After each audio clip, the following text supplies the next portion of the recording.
ಬೆಳಗಾವಿ ಗಡಿಯಲ್ಲಿ ಕನ್ನಡಿಗರ ಮೇಲೆ ಆಗ್ತಾ ಇರತಕ್ಕಂಥ ದೌರ್ಜನ್ಯ ಹಲ್ಲೆಯನ್ನ ಖಂಡಿಸಿ ಕರೆಯಲಾಗಿರ್ತಕ್ಕಂಥ ಕರ್ನಾಟಕ ಬಂದ್ಗೆ ಮೈಸೂರಿನಲ್ಲಿ ಮಿಶ್ರ ಪ್ರತಿಕ್ರಿಯೆ ವ್ಯಕ್ತವಾಗ್ತಾ ಇದೆ. ಮೈಸೂರಿನ ಗ್ರಾಮಾಂತರ ಬಸ್ ನಿಲ್ದಾಣದ ಮುಂಭಾಗ ನಾನಿದ್ದೇನೆ. ನೀವು ಆ ಒಂದು ದೃಶ್ಯಾವಳಿಗಳನ್ನ ಕೂಡ ನೋಡಬಹುದು. ಇದು ಮೈಸೂರಿನ ಗ್ರಾಮಾಂತರ ಬಸ್ ನಿಲ್ದಾಣದ ಮುಂಭಾಗ ವಿವಿಧ ಕನ್ನಡ ಪರ ಸಂಘಟನೆಗಳು ಬೀದಿಗಿಳಿದು ಪ್ರತಿಭಟನೆಯನ್ನ ಕೂಡ ಮಾಡ್ತಿವೆ. ಮೈಸೂರು ಸೇರಿದಂತೆ ಹೊರ ರಾಜ್ಯ ಹೊರ ಜಿಲ್ಲೆಗೆ ಹೋಗಬೇಕಾದಂತ ಬಸ್ಗಳನ್ನ ತಡೆದು ಇಲ್ಲಿ ಕನ್ನಡದ ಬಾವುಟವನ್ನ ಹಿಡಿದು ಪ್ರತಿಭಟನೆಯನ್ನ ಕೂಡ ಮಾಡ್ತಾ ಇರುವಂತದ್ದು. ಕನ್ನಡಾಂಬೆ ರಕ್ಷಣಾ ವೇದಿಕೆ ಇರಬಹುದು, ಮೈಸೂರು ಕನ್ನಡ ವೇದಿಕೆ ಇರಬಹುದು, ಕರ್ನಾಟಕ ರಕ್ಷಣಾ ವೇದಿಕೆ ಇರಬಹುದು, ಹಲವು ಸಂಘಟನೆಗಳು ಈ ಒಂದು ಬಂದನ್ನ ಮಾಡ್ತಾ ಇರುವಂತದ್ದು. ನಾಡಿನ ಹಿತಕ್ಕಾಗಿ ಕನ್ನಡಿಗರ ಅಸ್ಮಿತೆಗಾಗಿ ಕರೆಯಲಾಗಿರ್ತಕ್ಕಂಥ ಕರ್ನಾಟಕ ಬಂದ್ಗೆ ಇವತ್ತು ಮೈಸೂರಿನಲ್ಲಿ ಮಿಶ್ರ ಪ್ರತಿಕ್ರಿಯೆ ವ್ಯಕ್ತವಾಗ್ತಾ ಇರುವಂತದ್ದು. ಆ ನಿಟ್ಟಿನಲ್ಲಿ ವಿವಿಧ ಕನ್ನಡ ಪರ ಸಂಘಟನೆಗಳು ಕನ್ನಡದ ಬಾವುಟವನ್ನ ಹಿಡಿದು ಪ್ರತಿಭಟನೆಯನ್ನ ಮಾಡ್ತಿದ್ದಾರೆ. ಒಳಭಾಗದಲ್ಲಿ ನೋಡುವಂತಹ ದೃಶ್ಯಾವಳಿ ಏನಿದೆ ಇದು ಮೈಸೂರಿನ ಗ್ರಾಮಾಂತರ ಬಸ್ ನಿಲ್ದಾಣದ ಸದ್ಯದ ಚಿತ್ರಣ ಆಗಿರ್ತಕ್ಕಂಥದ್ದು. ಮೈಸೂರಿನಿಂದ ಬೆಂಗಳೂರು, ತಮಿಳುನಾಡು, ಕೇರಳ ಸೇರಿದಂತೆ ಹಲವು ರಾಜ್ಯಗಳಿಗೆ ತೆರಳಬೇಕಾದಂತಹ ಬಸ್ಗಳನ್ನ ತಡೆದು ಇಲ್ಲಿ ಪ್ರತಿಭಟನೆಯನ್ನ ಮಾಡ್ತಿದ್ದಾರೆ.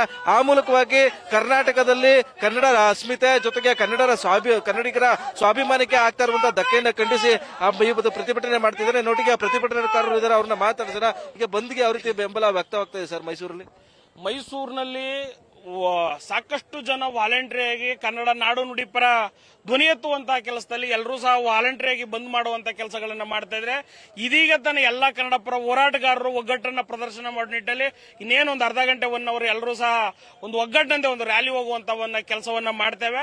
ಸಾರ್ವಜನಿಕರು ಕನ್ನಡಕ್ಕಾದ ಅವಮಾನಕ್ಕೆ, ಕನ್ನಡಿಗರಾದ ಅವಮಾನಕ್ಕೆ ಇದನ್ನ ಒಗ್ಗಟ್ಟನ್ನ ತೋರಿಸುವ ಮುಖಾಂತರ ಒಂದು ಎಚ್ಚರಿಕೆ ಸಂದೇಶವನ್ನ ರಾಜ್ಯ ಸರ್ಕಾರಕ್ಕೆ ಮತ್ತೆ ಎಂಇಎಸ್ ಪುಂಡರಿಗೆ ಕೊಡುವಂತ ನಿಟ್ಟಿನಲ್ಲಿ ಕನ್ನಡ ಪರ ಸಂಘಟನೆಗಳು ಒಗ್ಗಟ್ಟನ್ನ ತೋರಿಸುವ ನಿಟ್ಟಿನಲ್ಲಿ ಕೆಲಸವನ್ನ ಮಾಡ್ತಾ ಇದ್ದೇವೆ. ಮುಂದಿನ ದಿನಗಳಲ್ಲಿ ಎಂಇಎಸ್ ಸಂಘಟನೆಯನ್ನ ಬಂದು ಬ್ಯಾನ್ ಮಾಡಿಲ್ಲ ಅಂತಂದ್ರೆ ಉಗ್ರವಾದ ಹೋರಾಟವನ್ನ ಕನ್ನಡ ಪರ ಒಕ್ಕೂಟ, ಕನ್ನಡ ಪರ ಸಂಘಟನೆಗಳು ಮಾಡ್ತವೆ ಅಂತ ಎಚ್ಚರಿಕೆಯನ್ನ ನೀಡ್ತಾ ಇದ್ದೇವೆ. ಇಲ್ಲ ಅಂತ ಬಂದು ಯಾವ ರೀತಿ ನಡೀತಾ ಇದೆ ಮೈಸೂರಲ್ಲಿ ಅಂತ ಸರ್, ಇವತ್ತು ಬಂದು ಸಾಧಾರಣ ಬಂದಾಗಿದೆ. ಆದ್ರೆ ನೈತಿಕತೆ ಇಲ್ಲದೇನೆ ನಮ್ಮ ಸರ್ಕಾರ ಇವತ್ತು ಕನ್ನಡಿಗರನ್ನ ಅನ್ಯಾಯ ಮಾಡ್ತಾ ಇದೆ. ಯಾವುದೇ ರೀತಿಯಲ್ಲೂ ಬೆಳಗಾವಿಯಲ್ಲಿ ಎಂಇಎಸ್ ಗುಂಡಗಳನ್ನ ಇಟ್ಕೊಡ್ತಾ ಇದೆ, ಅವರೇ ಬೆಂಬಲ ಕೊಡ್ತಾ ಇದೆ. ಇವತ್ತು ಲಕ್ಷ್ಮೀ ಹೆಬ್ಬಾಳ್ಕರ್ ಏನ್ ಮಾಡ್ತಾವ್ರೆ, ತನ್ನ ಸ್ವಾರ್ಥಕ್ಕೋಸ್ಕರ ನಮ್ಮ ಕನ್ನಡಿಗರನ್ನ ಬಲಿ ಕೊಡ್ತಾವ್ರೆ ಸರ್. ಬಂದು ಯಾವ ರೀತಿ ವ್ಯಕ್ತವಾಗ್ತದೆ ಸರ್? ನೀವು ಅನ್ಕೊಂಡಿದ್ದಂತೆ ರೆಸ್ಪಾನ್ಸ್ ಸಿಕ್ಕಿದ್ಯಾ ಮೈಸೂರಲ್ಲಿ ಅಂತ? ಇಲ್ಲಿ ತಮಗೆ ಗೊತ್ತಿರುವಾಗೆ ಮಿಶ್ರ ಪ್ರತಿಕ್ರಿಯೆ ಉಂಟಾಗಿದೆ. ಮೈಸೂರಿನ ನಗರದ ಸಾಂಸ್ಕೃತಿಕ ನಗರ ಮೈಸೂರಿನಲ್ಲಿ ಮಿಶ್ರ ಪ್ರತಿಕ್ರಿಯೆ ಉಂಟಾಗಿದೆ. ಆದರೆ ಇದು ರಾಜ್ಯದ ಹಿತದೃಷ್ಟಿಯಿಂದ ಅದು ಬೆಳಗಾವಿಯಲ್ಲಿರ್ತಕ್ಕಂಥ ಪದೇ ದೌರ್ಜನ್ಯ ದಬ್ಬಾಳಿಕೆಗಳನ್ನ ಕನ್ನಡಿಗರ ಮೇಲೆ ಮಾಡ್ತಾ ಇದ್ದಾರೆ.